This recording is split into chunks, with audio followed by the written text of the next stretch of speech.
All right, so today we're diving into something that I bet a lot of you have thought about if you've ever shopped for a new car, Oh, yeah. employee pricing. Definitely a hot topic. Especially, we're focusing on Ford today and how it stacks up against what Stellantis is doing over there. Yeah, should be interesting. Yeah, we've done a lot of research on this, a lot of digging, and we really want to pull back the curtain Absolutely. and give you a look at how these programs actually work. Like, what are the mechanics of them? Yeah, the nuts and bolts. How do they differ between these two big companies? And, even throw in how something like global tariffs can actually impact these deals. The bigger picture stuff. Yeah. So at the end of this, we want you to walk away with a really solid understanding of these employee pricing strategies. For sure. And kind of the benefits they offer and what things might shape them, going forward. Right. It's not just a simple discount. It's a lot more than that. Exactly. Yeah. So let's just start with the basics. Like, what is employee pricing at its core? It's really a strategy that car companies use, right? Yeah. To incentivize sales and to build loyalty with their workforce. For sure. And it makes sense. If you work for Ford and you can get a new truck at a huge discount, Right. you're probably going to be driving a Ford. Exactly. You're going to be more likely to buy a Ford. And what's interesting is that, studies have shown that these employees referring their friends and family and just talking about their cars, Right. that converts into sales way more Right. than traditional advertising does. Word of mouth is powerful. It's really powerful. Absolutely. So it's a win-win for the company, right? Yeah, it's like organic marketing in a way. Totally. And it's got to be great for employee morale, too. Oh, absolutely. Right. It makes people feel valued. Yeah, like they're part of something. Yeah, exactly. And when employees have a positive experience with their company car, Uh-huh. they become true believers. Totally. They're the best salespeople. They're your best ads walking around, right? Driving your car. So Ford has been doing this for a really long time. Oh, yeah, they're one of the pioneers. Yeah, it's almost part of their company DNA at this point. I think it is. It's ingrained in their culture. So let's get into the nitty-gritty of how their employee pricing actually works. Okay. So Ford primarily has two plans. We're looking at the A plan and the Z plan. Right. The A plan is generally for your current employees. Uh-huh. Your Z plan is more geared towards retirees and their families. Got it. Now, the big thing with Ford's employee pricing is they try to get you a price that's very close to what the dealership itself is paying. Okay. They're working off what's called the factory invoice price. Uh-huh. And then they'll usually knock off any rebates or incentives that are available to the public anyway. So you're getting all those standard discounts plus the employee pricing. Plus the employee pricing, exactly. Wow. What this does is it usually gets rid of the extra dealer markups and something called holdbacks. Holdbacks are basically, a little percentage of the vehicle's cost that the manufacturer gives back to the dealer. After the sale. After the sale. So Okay. employee pricing usually sidesteps that, and that's how you get an even lower price. Interesting. So it's all about transparency then. Yeah, you're cutting through the BS, No hidden fees. No hidden fee. Well, there's still fees, but you're getting closer to that true cost. Right. So who's eligible for all this? Yeah. Who gets to reap these benefits? Eligibility is a big one. Generally speaking, it includes current and former employees. Okay. Now, that can be full-time, part-time, Gotcha. and then it extends to their immediate family. So we're talking spouses, kids, parents. Spouses, kids, parents, sometimes even siblings.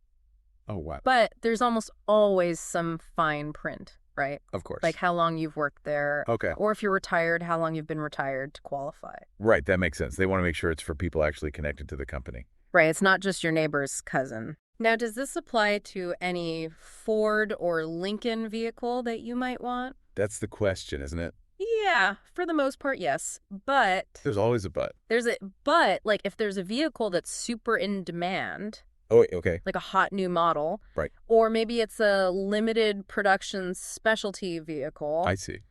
they might exclude it or have specific limitations on those. So like a super rare Mustang might not be eligible. Exactly. That's understandable. You got to balance things out. Yeah, supply and demand. Right. Now, what about those public incentives and rebates that we see all the time? Yeah, the ones they advertise everywhere. Yeah. Can you stack those on top of the employee pricing? That's what I want to know.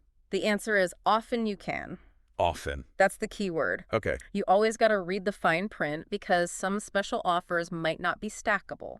So it's not a guarantee. Not a guarantee. Got it. You really have to do your homework and look at the different combinations and see what actually gets you the best price. Yeah, shop around. Now, even with employee pricing, you're still going to have those standard dealer fees, right? Okay. You're still going to have documentation fees, taxes, registration costs. So it's not a completely free car. No. You still got to pay the government their share. Right. And what about leasing versus buying? Good question. Employee pricing usually applies to both, Okay. but how the discount is calculated and how much you actually save could be different. Interesting. So leasing might have a slightly different benefit than buying. Right, because leasing has a different set of financial calculations. Makes sense. And then the last thing is there's usually a limit on how many vehicles you can get with employee pricing each year. Oh, okay. Is there a quota? Yeah, there might be some limits in place. So you can't just buy a fleet of F-150s? Yeah, no, you can't buy the whole dealership. Right. It's usually to prevent any reselling or abuse of the program. Makes sense. Okay, so that's a pretty good overview of how Ford's employee pricing works. That's really helpful to understand. Yeah, but now let's switch gears and talk about Stellantis. Okay. This is the group that has all those brands like Jeep, Ram, Dodge, Chrysler, Fiat, Alfa Romeo. Yeah, and all the European ones too, like Peugeot, Citroën, Opel, Vauxhall. Yeah, they've got a huge portfolio of brands. It's massive. And of course, they have their own employee pricing programs as well. Right. Now, with a merger as big as that was when they formed Stellantis, Right. you got to think they've been working to streamline all those different employee pricing structures that they inherited. Yeah. It makes sense to have a unified approach for all those brands. Totally. But even though the basic idea is the same, giving employees a discount, there could be some pretty big differences between how Stellantis does it and how Ford does it. Okay, so what are we looking at here? Well, one thing is the actual formula they use to calculate the discount. Okay. Is it the same as Ford's where they're really focused on that factory invoice price? Right. Or do they do something like a fixed percentage off MSRP? Interesting. Or maybe they have some other methods. Yeah, that's a key difference right there, how they determine the discount. And then obviously the sheer number of brands that Stellantis covers. Oh, yeah, that's a huge difference. That's a big one. Ford is basically Ford and Lincoln. Right. But Stellantis employees have access to a way bigger pool of vehicles. Yeah, they've got trucks, SUVs, luxury cars, economy cars, everything. Exactly. So that's a big advantage for Stellantis employees. For sure. More options. Now, the eligibility rules could also be different. Okay.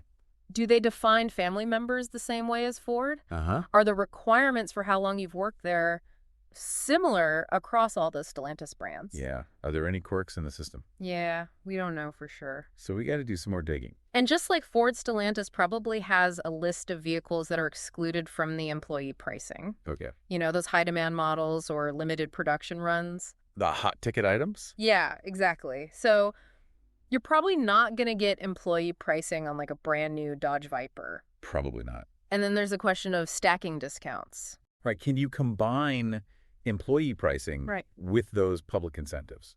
That's another area where Ford and Stellantis could differ.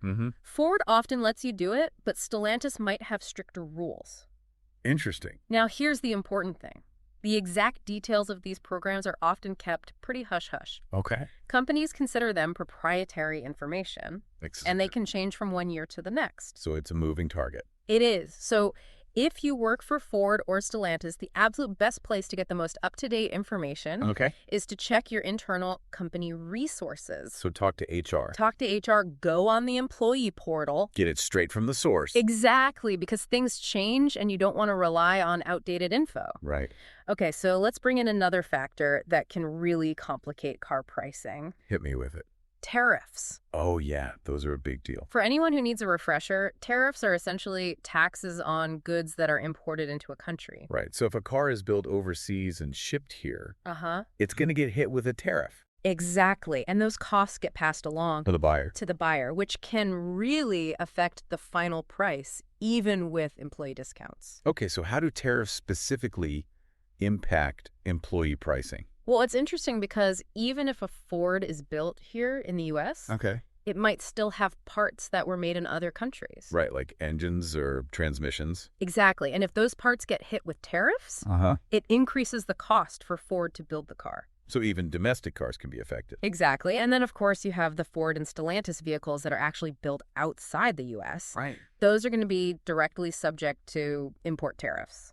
And that's going to be reflected in the price. Yeah, potentially even the employee price. Makes sense. Plus, we have to remember, government trade policies and tariff regulations, they're not set in stone. They can change all the time. They change all the time, which adds a layer of unpredictability. Yeah, it's a wild card. So if tariffs make it more expensive for Ford and Stellantis to build or import their cars, it could mean they have less wiggle room to offer big discounts. Even to employees. Even to employees, they still have to make a profit, right? Of course. And they also want to stay competitive with other car companies. So they can't just jack up prices. Exactly. So they have to find that sweet spot. It's a balancing act. And it's not always clear how much of a tariff cost increase gets passed on to the employee. Yeah, it's kind of a behind-the-scenes thing. It's part of their overall pricing strategy. Yeah. Now let's get back to the specific vehicles at Ford. Okay. We mentioned that most new Ford and Lincoln vehicles are usually eligible for employee pricing. But that list can change based on the model year, demand availability, new models. So you get stay updated. You got to stay updated. Check those official documents. Exactly. So what kind of cars are we talking about typically? So for Ford, you're usually looking at their popular trucks, like the F-Series, Okay. the F-150, the Super Duty. Those are big sellers. Huge sellers. And then they have a bunch of SUVs. Like what? The Explorer, the Escape, the Bronco Sport Edge Expedition Maverick. So pretty much their whole SUV lineup. Yeah, pretty much. And then, of course, you've got the Mustang, Can't forget the Mustang. including the electric Mustang Mach-E, Really? and then the Ranger pickup truck. Okay, so a good mix of cars, trucks, and SUVs. Yeah, pretty wide range. What about Lincoln? On the Lincoln side, you often see models like the Navigator, the Aviator Corsair Nautilus, Okay. and sometimes the Zephyr, which has also been marketed as the Nautilus, depending on the year. Ah, so a bit of name confusion there. Yeah, but again, this is just a general overview. Right. If you're a Ford or Lincoln employee and you're serious about buying a specific model, you absolutely need to check the official program details for the most current info. Don't make assumptions. No, don't rely on this conversation. Go straight to the source. Exactly. Now, what about the future? What's employee pricing going to look like in 2025? The crystal ball question. Yeah. Well, there are a lot of things that could influence it. Like what? Obviously, the overall car market, Oh, yeah. consumer demand inventory levels at dealerships, what competitors are doing with their pricing. Right, it's all connected. It's all connected. And then there are those ongoing supply chain problems. The chip shortage. The chip shortage. Yeah, if those issues are still around in 2025, Right. they could limit the supply of certain vehicles, And that affects pricing? and that could affect pricing even with employee discounts. Interesting. And then you have Ford's big push into EVs. Yeah, they're going all in on electric. It wouldn't be surprising if they started offering specific incentives or really sweet deals on their EVs through employee pricing. So like even bigger discounts on the Mustang Mach-E or the F-150 Lightning. Exactly, because EVs have different costs, and sometimes they qualify for different government incentives. Right. It's a whole new ballgame with EVs. It is, and as Ford launches new models or redesigns existing ones for 2025, Right. it's common for those to have temporary exclusions or special rules within the employee pricing. So those new models might not be eligible right away. Exactly. Okay. And then there's the competition. What are Stellantis and GM doing? Yeah, Ford's got to keep up with the Joneses. They do. They want to be competitive. They want to attract and retain talent. So they got to offer a good package. So we can't say for sure what 2025 will bring, Right. but Ford's employee pricing is likely to remain a pretty valuable perk. I would say so. It's a big draw for employees. And any changes or updates, they'll probably announce those through official channels as we get closer to 2025. Yeah. Keep your eyes peeled. Now, beyond the A plan and Z plan, Okay. Ford sometimes offers additional discount programs to certain groups. Like who? Well, they have supplier discounts for employees of companies that work with Ford Okay. and affiliate discounts for people who are members of certain organizations. Like a credit union or something. Yeah, exactly. And then they might have limited time promotions. So even more ways to save. Exactly. That's awesome. Now, completely shifting gears for a second. Okay.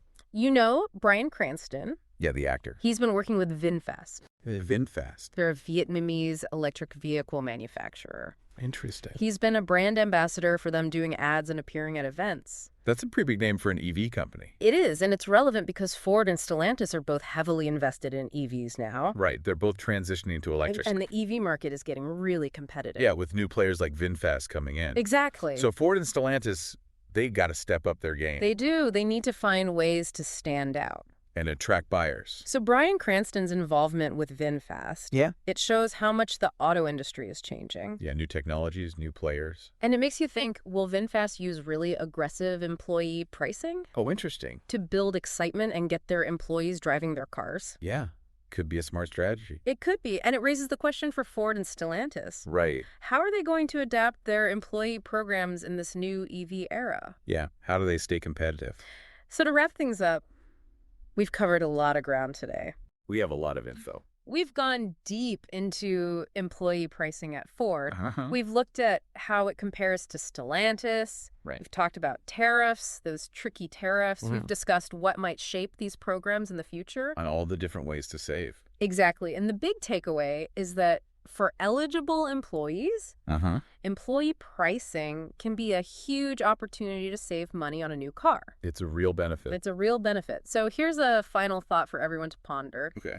As the world goes electric, how will employee pricing and benefits change even more? That's a good question. Will we see even better incentives to get people into EVs? Interesting. And how will these long-standing programs at Ford and Stellantis compete with what the newer companies are doing? Yeah. How do they stay ahead of the curve? It's going to be fascinating to watch how this all unfolds. Absolutely. This industry is changing fast. It really is. We'll have to revisit this topic in a few years. For sure. Keep an eye on the road ahead. Thanks for joining us today on The Deep Dive. It's been a great conversation. We'll see you next time. Today is your lucky day. Today is the day that our $3 website works for you, paying you directly to your PayPal daily. Imagine $3 ongoing continuous payments to your PayPal account. Imagine falling asleep and waking up to $300 in your PayPal account. How would this make you feel? How could this help you? What bills could you pay? What kind of fun could you have? What does that retirement look like now? All for a one-time payment of $3. This website is DFY done for you, fully built and completely hosted, and never stops collecting payments for you. You have spent $3 on coffee on a regular, but that coffee won't help you create multiple streams of income. Click the link below.